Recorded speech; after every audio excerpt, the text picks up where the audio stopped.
सतगुरुदेव की जय हो। भगत समाज को मुझसे शिवभूषण दास का सत्साहेब जय हो बंदी छोड़ की। आज मेरे वीडियो का विषय वस्तु है सत्य क्या है। इस संबंध में हमारे सतगुरुदेव जी के दी हुई तुच्छ बुद्धि से स्पष्ट शब्दों में कहना चाहूँगा कि सत्य एक व्यापक एवं अनंत रूप है।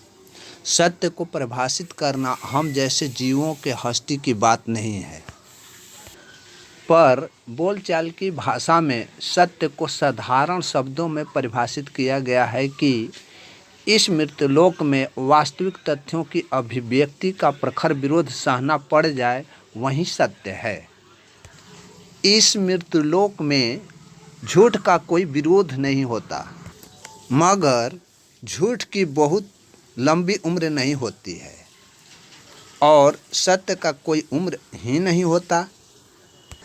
यहाँ झूठ एवं सच के संचालकों के संबंध में समझना जरूरी है कि झूठ का संचालन करता कौन है, कहाँ रहता है, क्यों करता है या करवाता है, किससे करवाता है और कैसे करवाता है।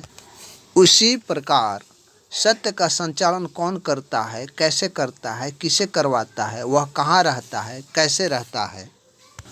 उक्त तथ्यों पर संक्षिप्त रूप से प्रकाश डालने से पहले मैं आपसे अपेक्षा करूंगा कि उक्त तथ्यों का विस्तृत जानकारी हासिल करने के लिए अवश्य पढ़ें ज्ञान अमृत एवं षड्यंत्र का विष। इस पुस्तक को आप यदि एक बार सहृदय से पढ़ लें तो मुझे पूर्ण विश्वास है कि आप सच बनाम झूठ के परिभाषाओं से अवश्य परिचित हो जाएंगे तथा अपने अनमोल जीवन को झूठ के दलदल में फंसकर बर्बाद होने से सचेत हो जाएंगे। कुछ ऐसे भी परमात्मा के पुण्य आत्माएं हैं जिनकी आत्मा तो बिल्कुल ही साफ है, मगर शिक्षा के अभाव के कारण पुस्तकों को पढ़ नहीं पाते हैं। उन पुण्य आत्माओं के लिए हम सात्विक आंदोलनकारी भाई बहनों द्वारा YouTube के माध्यम से आवाज़ उठाकर आप पुण्य आत्माओं तक ज्ञान अमृत एवं षड्यंत्र का विष के माध्यम से सत्य को आप तक पहुंचाने का कर्म कर रहे हैं। इसलिए मैं चाहूँगा कि आप सभी परमात्मा की पुण्य आत्माएँ मेरे YouTube चैनल SSM सतलोक को अवश्य सब्सक्राइब कर लें तथा साथ में लगे नोटिफिकेशन घंटी को भी टच कर लें ताकि मेरा हर वीडियो आपको आसानी से प्राप्त हो जाए। इस मृत्युलोक में झूठ का संचालन काल ब्रह्म है, जो अपने 21 ब्रह्मांडों में झूठ का संचालन अव्यक्त रहकर करता है तथा अपने नज़दीकी मलिन आत्माओं को हर दिशा में भेजकर उनके माध्यम से झूठ, पाखंड, अत्याचार एवं व्यभिचार का साम्राज्य कायम करवाता है। उदाहरण स्वरूप आज पूरे भारत ही नहीं विश्व के क्षेत्रों में ध्यान दें तो पाएंगे कि काल ब्रह्म ने खलनायक राष्ट्रीय समाज सेवा समिति एवं सहयोगी खलनायक मैनेजमेंट व कोऑर्डिनेटरों, केंद्र संचालकों के माध्यम से झूठ, पाखंड, अत्याचार, व्यभिचार का साम्राज्य कायम करवाए हुए है। पिछले वीडियो में आप सभी ने देखा सुना होगा कि ये अत्याचारी, व्यभिचारी कैसे कैसे और कहां कहां तथा किसके किसके साथ अत्याचार एवं व्यभिचार किया। इन खलनायकों ने दिनांक 18/11/2014 को बरवाला आश्रम में कितना झूठ एवं पाखंड का बवाल मचाया था। ब्लैक कैट कमांडो के माध्यम से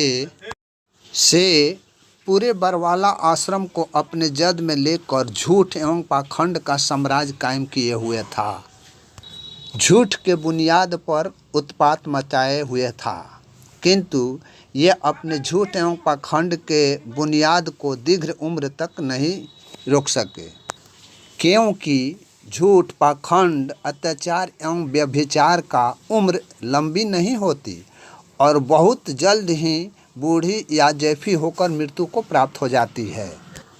खलनायक राष्ट्रीय समाज सेवा समिति, सहयोगी खलनायक मैनेजमेंट एवं कोऑर्डिनेटरों का उम्र अब बूढ़ी हो चली है, बस मृत्यु होना चंद दिन शेष रह गई है। ठीक इसके विपरीत सत्य का कोई उम्र नहीं होता। सत्य को लंबे समय तक के लिए दबाए नहीं रखा जा सकता, क्योंकि सत्य का कोई उम्र ही नहीं होता और झूठ एवं पाखंड का कोई लंबी उम्र ही नहीं होती। आज राष्ट्रीय समाज सेवा समिति के संचालक हो या पदाधिकारी हो, खुले मंच से नहीं आ सकते और न ही बोल सकते हैं कि राष्ट्रीय समाज सेवा समिति आज भी जिंदा है और उसके संचालक एवं पदाधिकारीगण फलाने फलाने हैं।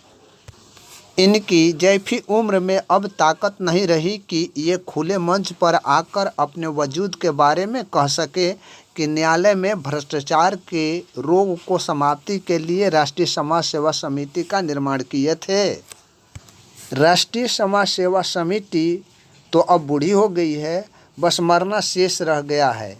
ये भी आपको जानना चाहिए कि राष्ट्रीय समाज सेवा समिति के सहयोगी खलनायक, मैनेजमेंट कोऑर्डिनेटर एवं केंद्र संचालक एक ही थाली के चट्टे बट्टे हैं।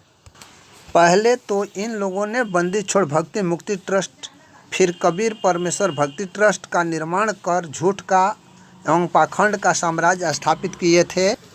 जब इन ट्रस्टों पर सत्य का डंडा चला तो ये उक्त ट्रस्ट को अक्सर मृत घोषित कर मुनि धर्मा ट्रस्ट कायम करके अपने साम्राज्य को संचालित करने लगे।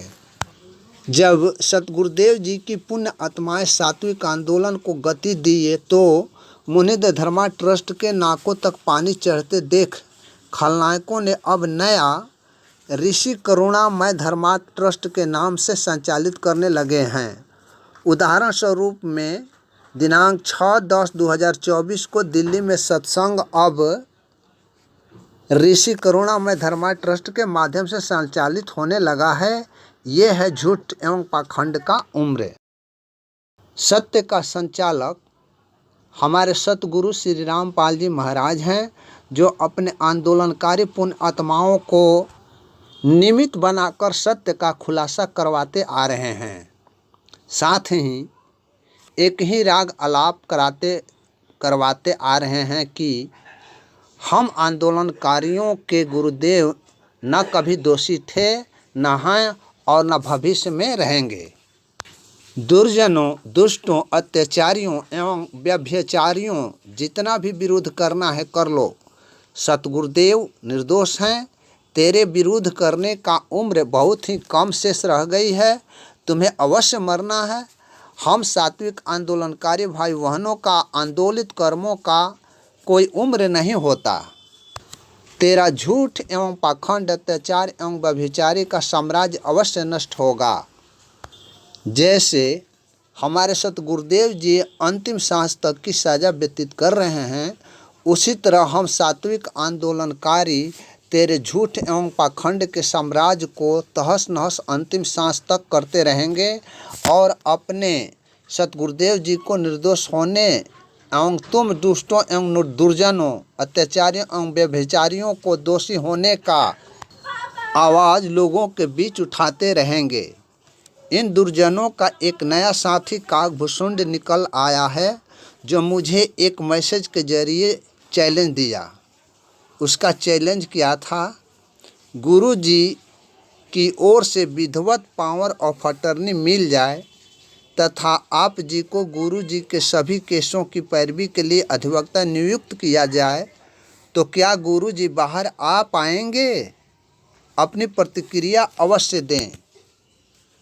जाहिल काकभूषुंड के उक्त चैलेंज के प्रतिक्रिया में हमने स्वीकार करते हुए कुछ शर्तें रखी कि राष्ट्रीय समाज सेवा समिति मैनेजमेंट के हस्तक्षेप को पूर्णतः रोकने में यदि आप जाहिल काकभूषुंड में क्षमता है तो गुरु जी को अवश्य जेल से बाहर निकाला जा सकता है। यह भी मैंने कहा कि जब स्थिति अनुकूल था तब उस समय आप सभी नालायकों का साथ देकर बिगाड़ चुके हैं, मगर फिर भी यदि आप जाहिल काकभूषुंड राष्ट्रीय समाज सेवा समिति मैनेजमेंट को न्यायालय में ये सारी कांड का जड़ स्वयं राष्ट्रीय समाज सेवा समिति मैनेजमेंट के होने का शपथ दिलवा दो कि वे गुरु जी को बंधक बनाकर रखे थे। गुरु जी तो न्यायालय जाना चाहते थे, मगर राष्ट्रीय समाज सेवा समिति मैनेजमेंट गुरु जी को जान से मारकर रास्ते से हटाना चाहते थे। उक्त सारी तथ्यों का शपथ राष्ट्रीय समाज सेवा समिति मैनेजमेंट से हमें दिलवा दो तो अवश्य गुरु जी को जेल से बाहर लाया जा सकता है। मेरे उपरोक्त तथ्यों के प्रतिक्रिया में काकभूषुंड ने मैसेज दिया कि गुरु जी का भाई महेंद्र तो राष्ट्रीय समाज सेवा समिति में नहीं है और न ही राष्ट्रीय समाज सेवा समिति का कोई पदाधिकारी है। तब हमने जाहिल काकभूषुंड को कहा कि तुम्हें तनिक भी भान नहीं है, तुम केवल मैसेज लिखना जानते हो, मगर तुम्हें कुछ पता नहीं है कि गुरु जी का भाई महेंद्र राष्ट्रीय समाज सेवा समिति का उप प्रधान है। तुमने लिस्ट देखा नहीं और बेकार का मैसेज से दूसरों का समय बर्बाद करते हो। ज्ञान अमृत एवं षड्यंत्र का 20 नामक पुस्तक में हमने 51 राष्ट्रीय समाज सेवा समिति के पदाधिकारियों का नाम दे रखा है। इस पुस्तक को पढ़कर कुछ सत्य के बारे में समझ लो।